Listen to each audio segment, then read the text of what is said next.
Today, we are delighted to welcome Holly Fang, the president of Singapore FinTech Association, short form SFA, and also she is the chief business officer at Finmo. As the leader of Singapore's national fintech industry body, Holly plays a pivotal role in driving collaboration across innovation, capital, talent, and policy, helping to strengthen Singapore's position as a leading global financial hub. With her extensive experience at the intersection of fintech, business development, and ecosystem building, Holly brings sharp insight into the evolving landscape of financial technology in Asia and beyond. Holly, welcome to APSAE Podcast. It's been an honor to have you on board. Thank you for having me, and thank you for the very kind introduction. My pleasure. Let's delve right into it. So Holly, you have been part of Singapore FinTech Association. So what does SFA so differently do from most association in APAC region, and why you think it works? Well, thank you for that really great question. And I think that really goes back to the founding of the association 10 years ago. So actually this year we celebrate our 10th anniversary. The founding of SFA was the coming together of various parties within the ecosystem. You have the operators, you have people who are veterans in the fintech space themselves, but you also have, more importantly, the regulator. So we have the blessing and the support from MAS from day one. And it was also at that time, in that juncture where we launched the Singapore FinTech Festival. It was when we had our very first chief FinTech officer in Sopnandu. So actually a lot of things happened in Singapore 10 years ago. And SFA was birthed as part of that very concerted push towards FinTech innovation, towards anchoring FinTech entrepreneurship, and to helping local founders grow their business out of Singapore. And I think that laid the foundation for how SFA continued to grow to this day, which is a cohesive multiplayer approach where we support each other. So the association plays that glue between the regulator MAS, our founders, our investors, our community of people who are in fintech, as well as people who want to enter, pivot, make career switches into fintech. Everybody coming together. I think that's really our secret recipe, but it's also secret because we talk about it all the time. Oh, that's wonderful. In fact, SFA, if I understand, also sits at the center of first moving, fintech ecosystem, right? So how do you stay relevant, when the industry evolves faster than association usually do? I think we are lucky in a way that we are small. So we're very close-knit as a community. You're right that we are serving very fast-moving founders, very fast-moving companies. And the way for us to stay relevant is to stay close to our members. So across the association today, we have our secretariat team, we have the ExCo where I sit. All of us engage directly with our members on a daily, if not weekly basis. So that allows us to be very closely in sync with what's going on. And the other is the ExCo itself. So we have 11 of us on the ExCo. We all come from the industry. Some are in large banks, large FIs, some are in fintech themselves, some are also fintech founders. All of us are there because we're part already of the whole fintech ecosystem. Increasingly, we're also hiring our secretariat team directly from fintechs. So that allows us to speak the same language, to be connected, to move at the same pace that they are. And if I understand, you have a dual role, in fact, very unique role, while you are managing the association leadership, but at the same time, you also have a commercial engagement in your corporate side of it. So you are in that intersection. So what one strategic decision that accelerate SFA's growth, and one that did not work for you as expected? Do you mean? I don't know. I don't want to make your things difficult, but I'm just trying to see because, all those people, those who are listening to us from association background, it's a great opportunity to learn and understand best practices from, SFA. So I think what works well is that because my role in my fintech is about building connections and relationships and forming strategic partnerships. More specifically is working with financial institutions, so whether it's banks, card networks, other payment companies, they are the partnership network that I would work with in my daily job. And they are also the network that forms part of SFA's community. So it's a very natural synergy, I think, with the dual hat of bringing people together, building connections. But what is definitely challenging sometimes is when we run into, say, this, for example, the Singapore FinTech Festival. That's when the whole world comes together. I think last year we had 85,000 attendees for SFF, one of the biggest by far, and we're the largest in the world. So that was definitely very heavy on the SFA side because we host delegations. We manage the Singapore Pavilion at the Singapore FinTech Festival. We have our members exhibiting with us at SFF. We have a lot of our members, overseas executives, traveling into Singapore just for the festival. So those were required need to carve out time dedicated to SFA. But I think most of the time we're very lucky because we have a very solid and very strong and passionate secretariat team. So they're full-time employees of SFA. They are really the hands and legs, the muscles to get things done. And I think they're really fantastic. In fact, I feel like they're like a little fintech on their own. Driving. We look at because SFA, we're also a not-for-profit organization. We need to find ways to sustain our operations. So we look at a lot of things that we do as revenue streams. We talk about them like product lines. We look at how we can optimize, how we can track, how we can set KPIs, very much like how you would run, a fintech. Absolutely. So it's always a winning combination when the board and the secretariat are aligned under the same level, and that brings me the point of measuring our activity. Okay, so what does an engaged member actually mean at SFA, and how do you measure it beyond, let's say, event attendance, as you mentioned? That's a really good question. I think it's an ongoing question that we ask ourselves. How do we engage our members? How do we engage different members differently based on, say, the journey they are in the company's founding, in terms of what is their priority at the moment? But in general, because we cater to such a wide scope of all verticals across fintech, we do it by divide and conquer. So SFA has a very strong setup of subcommittees. This term we have 7 of them, and the subcommittees are made up of industry experts from within their space. So whether it's Web3 or payments, capital markets, RegTech, InsurTech, women in fintech, they are each leaders in their own fields.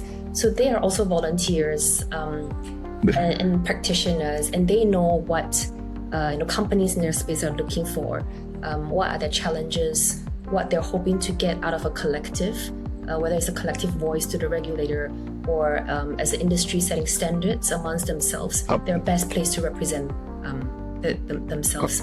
So I think that subcommittee framework has worked out very well for us in terms of being very specific to the needs of different segments. And then overall as a whole, SFA also undertakes a lot of, I guess, more longer term outlook.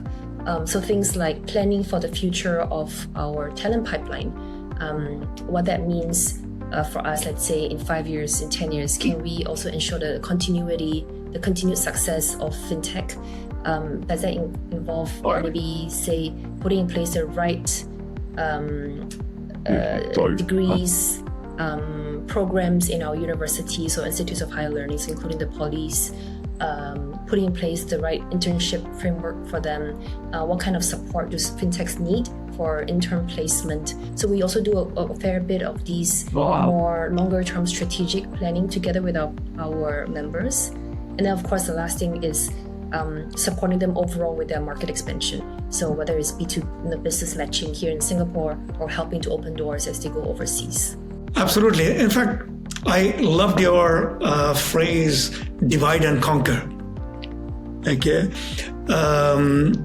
And ensuring that strategy actually works in that way, which they may not be able to find into another association.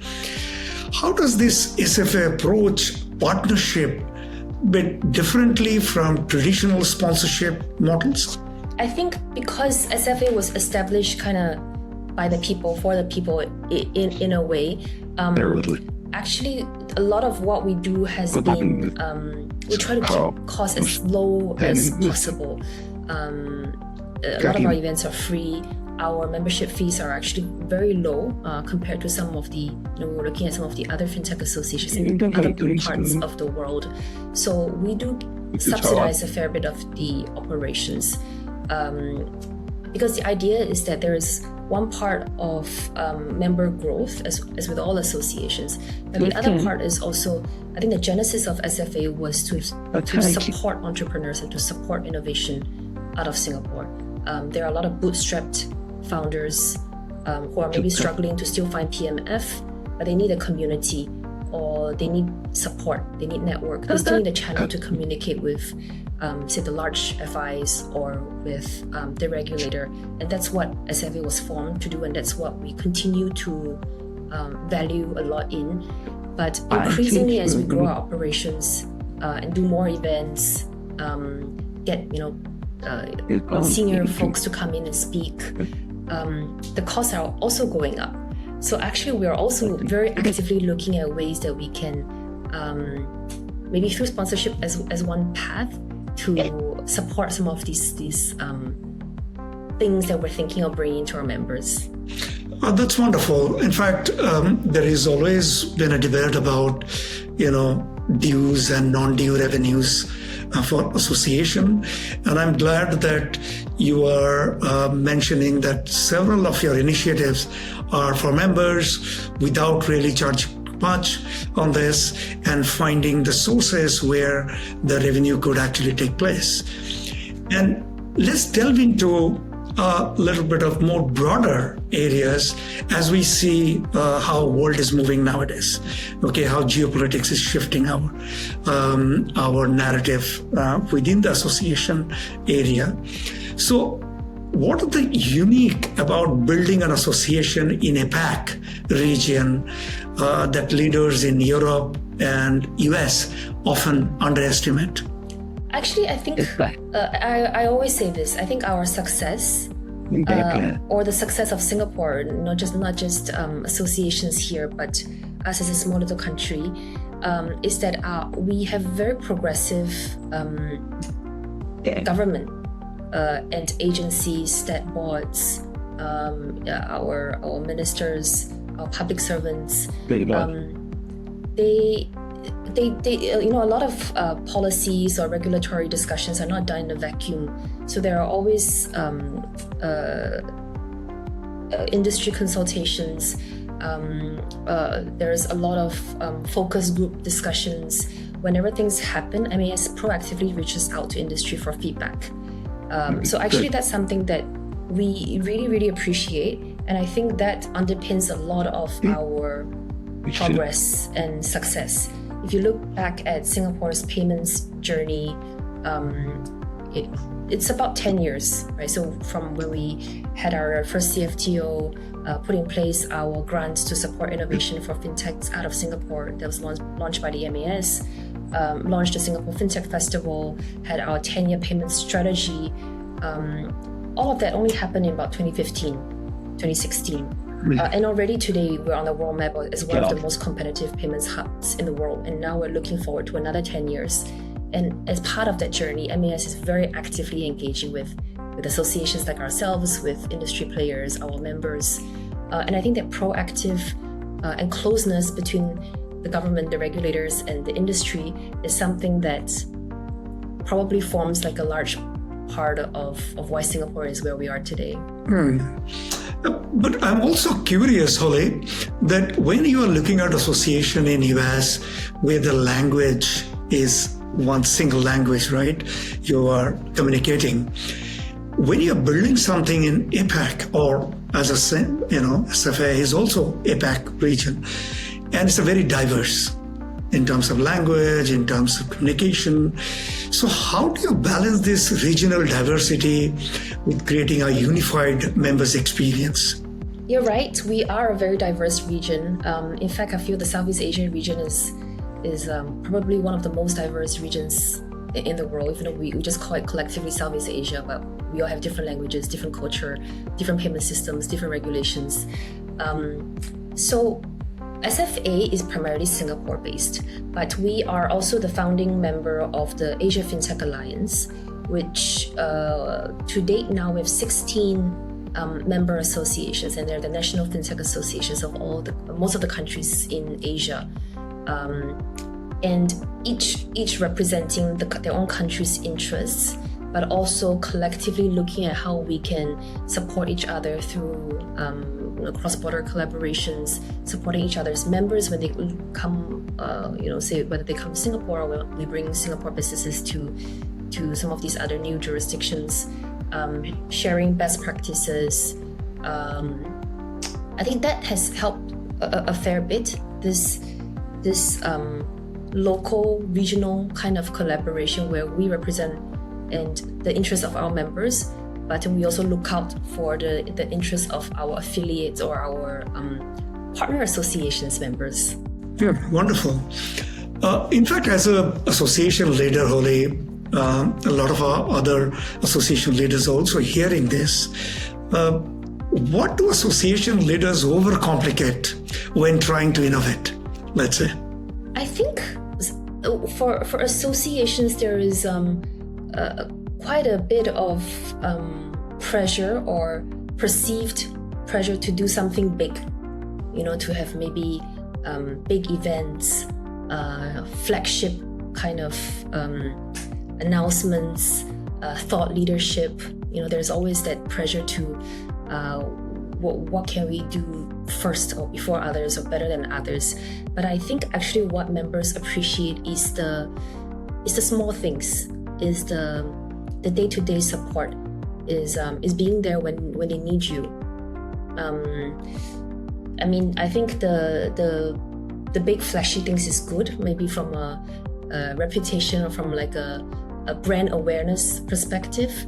But when we really connect with our members, we try to really reach out to them periodically to check in how we can support them and how we're doing.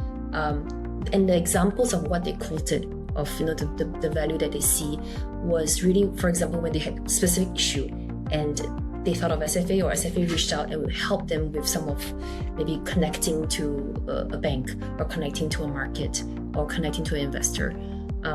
So I think these day-to-day small things cannot be underestimated, because businesses are built right on a day-to-day. They can look at your white papers and your thought leadership, but ultimately is what impacts their day-to-day. It's so wonderfully put in. Actually, that's where it matters, because that member, one single member, are actually looking at what impact that association is doing.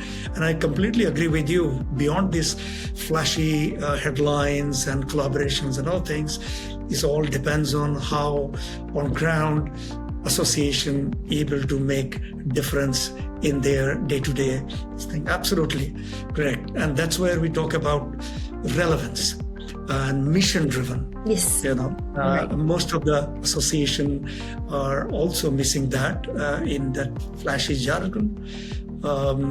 So coming back to that, let's say what is that one bold move you believe more association in APAC should make, but are still hesitant to try? One bold move. I mean, for us, I would speak maybe just for ourselves. And yes, I'm not sure how our members would take this, but I think the biggest move will be if we can adjust membership fees. Because I mean, it's always a very sensitive topic. We have tried to artificially keep our membership fees low because, like I shared, our mission is to support innovation, to support founders, no matter how big, how small, whether they have prior experience or not, whether it's a one-man show or they have 100, 1,000 people, we treat them more or less the same. But I think I've also realized that, we do have very big companies, big FIs who are very highly successful, paying a lot of fees to maybe other associations, and maybe we can think about that. But we always try to steer clear from membership fee conversations because it doesn't go well, especially when you've been at this level for the last 10 years. Absolutely, this is always a tricky thing, and navigating it. And I can imagine being the head of SFA will be a very sensitive conversation when you're looking at SMEs as well as because you cannot put them into same basket, okay? While the expectation remain maybe the same or maybe more than others. So let me trick you a bit, and that could be our concluding conversation, is that if we have to build SFA from scratch today, and I am putting this in a backdrop, the way rapidly our ecosystem is working, the world is changing with technology, with everything. So today, if we have to build SFE from scratch today, what would you do differently? Well, I think the first thing that comes to mind is, of course, designing our system and processes with AI first. I know everybody keeps talking about AI until there's like AI fatigue, but I truly do think that if I were to redesign everything today, there are actually a lot of efficiencies, time savings, that we could have put in place through actually actively adopting technology into our designs. When we started, it was very manual, and actually we carry on a lot of these, processes. Systems are still legacy. I think we were still like in the past, still doing manual check-ins when people attend events, sending them, forms to fill in, and then we transitioned to I think a jot form, and then we transitioned to Excel sign-in. But there are like so many more tools, right? And then now people are using agents, for example, for customer service, membership inquiries, to track, say, for example, engagement health. So I think these are things that if we were to design for associations, including ourselves today, we can definitely be a lot more efficient and faster moving, powered by these new tools.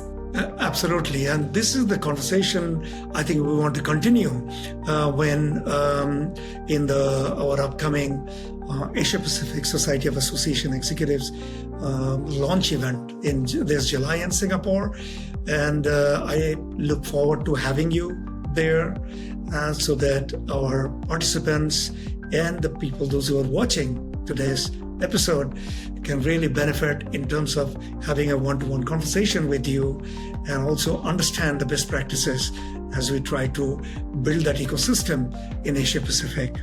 Holly, thank you so much for your time, and really appreciate your input, and I'm sure it's been a learning for me as well as for the association leader, those who are watching today. Thank you. Thank you for having me. Thank you so much. Thank you. Bye-bye. Bye-bye.